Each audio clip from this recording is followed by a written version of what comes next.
Hello everyone, it's your Immortal Hellseeker back with another video. Today I decided I was going to do my top 10 favorite figures of 2022 so far. Since we're a quarter into the year and I was kind of bored and I hadn't uploaded anything in a while, I didn't feel like doing a review, so I'm like, why not this? So right now, currently only 2 are in frame, but these are honorable mentions, so I'm going to start with the one you can see. The Frost King Build-A-Figure from the Endless Winter Wave. There just really isn't much you can do with this. It's awesome, and if you like a cool figure, he's pretty great.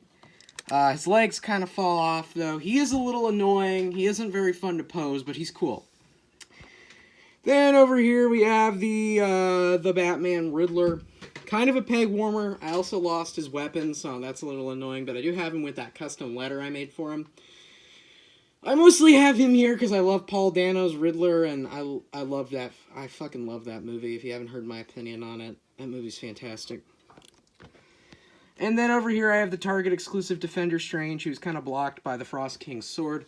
That figure's a lot of fun to play around with. I've only had it for a few days, though, so I didn't want to make him, on the list. Alright, so I'm going to move out these guys. Now that I have storage, I don't have to cut the camera.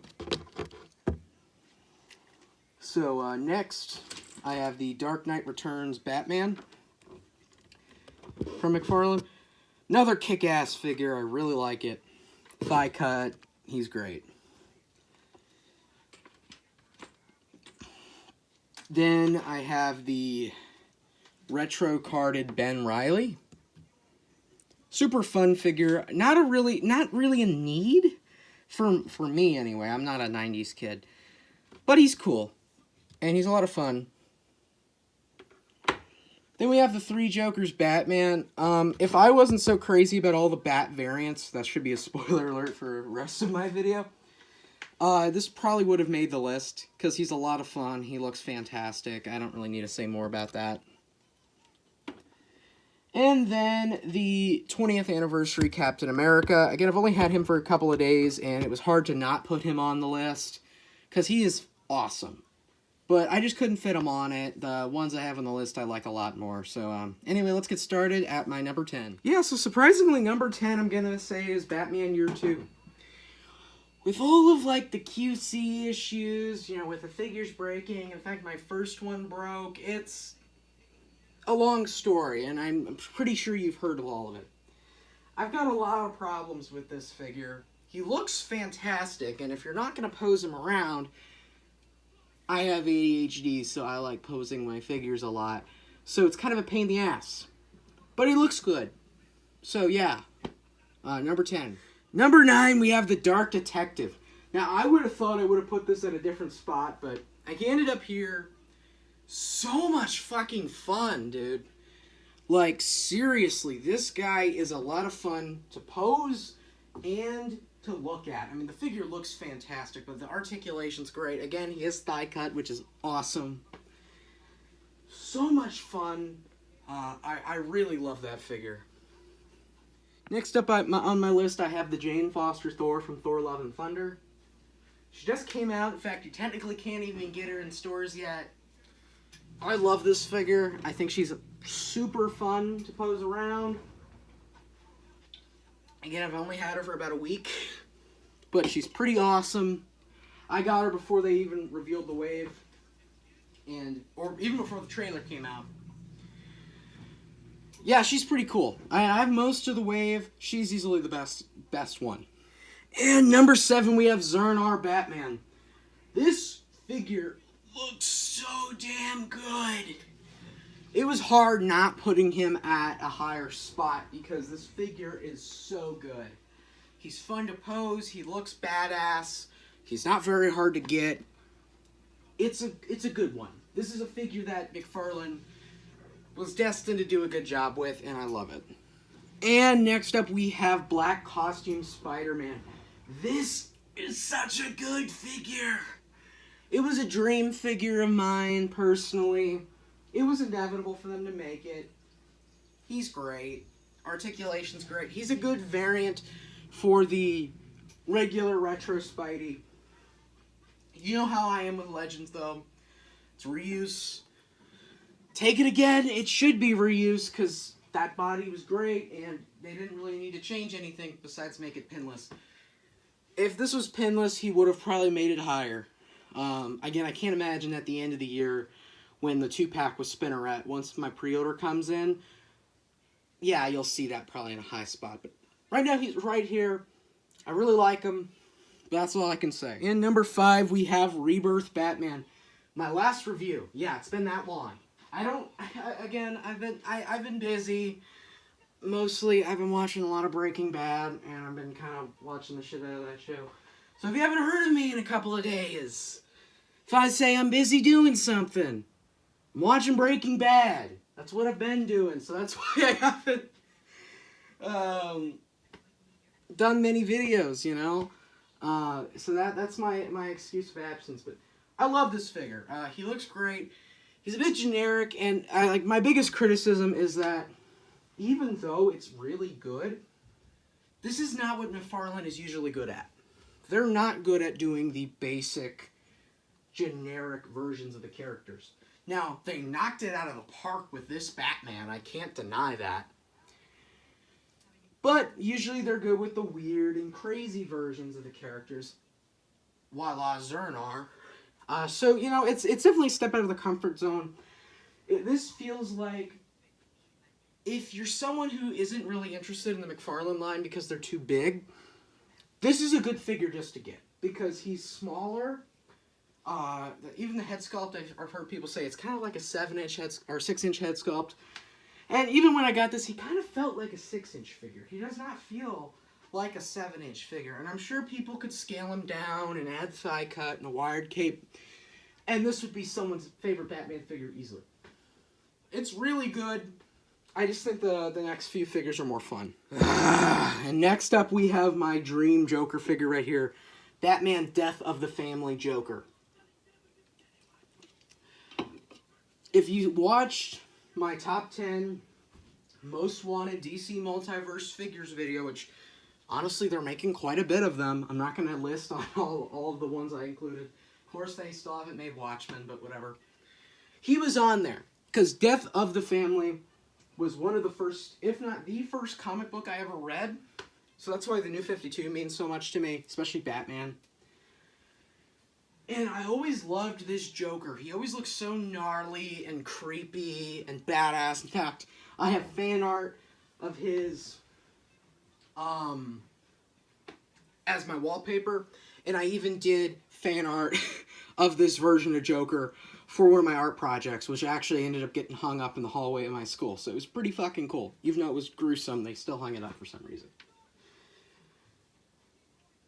This figure, they knocked it out of the fucking park. I do wish they would have put him in the mechanic costume, but I don't care. The head sculpt is great. They're taking the 3 Jokers body, which is pretty much perfection. I adore this figure. So much fun. In third place, we have the amazing Yamaguchi Arkham Knight. If you know me at all, you know I'm a huge sucker for the Arkham games. I love the Arkham series through and through. And, yeah, I love Jason Todd as well.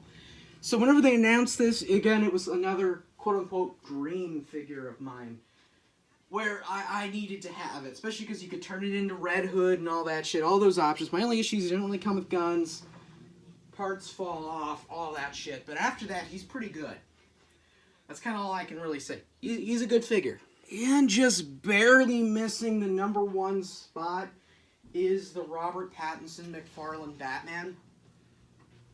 Now, I do have a custom wired cape and custom hands, not just fists. I have a whole bag of them that I got off Instagram from a friend of mine. His name's Dylan Yunk. Go check him out. He makes some really good shit. And his prices are really good. And honestly, with all of those accessories, that completely fixed all my issues with this figure. If I'm honest. The cape didn't make him menacing enough, and he didn't have the fists, and that's kind of a huge thing for this Batman, because the whole movie, most memorable scenes, he has his fists clenched, and in those scenes, he's usually beating the shit out of henchmen and thugs.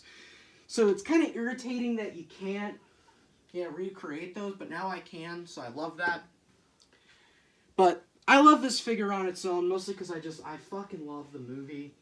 The Batman, even though it's only been out for almost 2 months now, after rewatching it on HBO Max for the third time, I think it's my favorite movie of all time. I'm a huge Batman fan, so that movie means a lot to me. Because they perfected it. And I'm going to say this now. If you are a die-hard Batman fan, you know who your favorite Batman is, and it's Robert Pattinson. He fucking kills it. I can't wait for the Figure Arts one. I have that pre-ordered. That one I'll probably have even more fun with. Even though it doesn't look perfect, it looks good. And, God, I'm already dreaming of what the Mafex could look like. But, yeah, he barely misses number 1 just because I've customized him, and I feel like that isn't fair because that's probably the biggest reason he's in the number 2 spot. I know he would have still made the top 5 if I didn't customize him. But with all the customization options, yeah, I'm going to give him number 2. Alright, he barely fits in the frame, but my number 1 pick is the Mcfarland Toys Titan Joker. The DC Collectibles Titan Joker figure has always kind of been a holy grail of mine. That was like one of my most wanted figures as a kid, but I couldn't afford it because it was way too expensive. It was like $80. And then Mcfarland announced they were doing a Titan Joker. And I lost my shit. I was like, wow, they're actually doing that? And again, I'm a huge Arkham fan. I already mentioned that. So anything Arkham, I'll take. And this figure is just so much fun. He's huge. He's menacing. He's bulky. He's posable. He's everything I'd want. And even though my first copy of this figure had QC issues, the leg was broken straight out of the box. I got a second one. The arm was broken, but I just swapped the arms out. Thankfully, Mcfarland, you can just pop them out. It's pretty easy. And now, with my second copy, I'm in love with this thing. This figure is so good. And again, Joker is my favorite character in media. I love the Joker, so just, yeah, 10 out of 10. I love this thing. Even though he didn't come with much, I don't care. He's badass, perfect in my book. Again, a dream come true as a Joker fan having this figure. Alright, so those are my picks. Let me know what you think in the comments. What are your top 10 figures so far, plus your honorable mentions? Do you want to do just Mcfarland, just Marvel Legends, or overall? I don't know. It's up to you. Again, my list was Mcfarland dominated, and what I was telling myself before I did this was, do I want to just do a Mcfarland list? Because that would probably be a lot easier. Because it kind of sucks snubbing out a lot of my favorite Legends I got this year, because they're really good. But I'm a bigger DC fan, and not to mention, I think Mcfarland's killing it with the DC figures. I just think they're so much fun. They're really well posable, even though they don't have everything. They're decently posable, and it doesn't feel like you're buying the same figure over and over again like a lot of Marvel Legends are, because they reuse a lot of parts pretty frequently. The Mcfarland figures, it's always usually a new sculpt. Sometimes not, but I don't really mind that. They're cheaper, especially now compared to like the 60th anniversary Spider-Man figures. These are almost, look like, when it comes to price, almost like budget figures. And it's pretty crazy because, in my opinion, they're better. You're getting a better product for cheaper. And again, I'm biased because DC I like a lot better, but that still doesn't mean you're not getting a better product overall. Again, you're getting less reuse, and they're $10 cheaper now. Like, what? I'm sorry, Marvel Legends can be really great, but they can also really suck, because they can usually feel like, oh, I'm buying this again, versus, oh, cool, I got this new, Zernar Batman. Like, if Hasbro did this line, I feel like they would have found a way to reuse fucking parts on that figure. Just saying. Every company probably would have. Mcfarland does have their flaws. But whenever I think the biggest issue with their movie Batman figure is that, oh, he didn't come with some extra hands and his cape wasn't wired. I'm not complaining. I'm sorry. Again, I'm used to having no thigh cut. I can live without it. It's great when it's included, but I don't need it. This figure probably should have had it since he has the bat cycle, but it's fine that he doesn't. I have several friends who don't collect Mcfarland stuff and bought this guy because they loved the film and it's a dope figure even without the customization shit. And whenever you get custom accessories for it and you paint it and all that, it's such a phenomenal figure, this Batman in particular. So yeah, this line is so much fun to collect and it feels rewarding when you put them all on your shelf.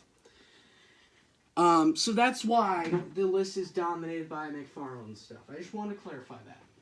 But yeah, it's been some great figures this year. I can't deny that. Please stay subscribed. I'll definitely have new reviews up soon. I'm going to do another toy room tour in the next week or so. So stay patient.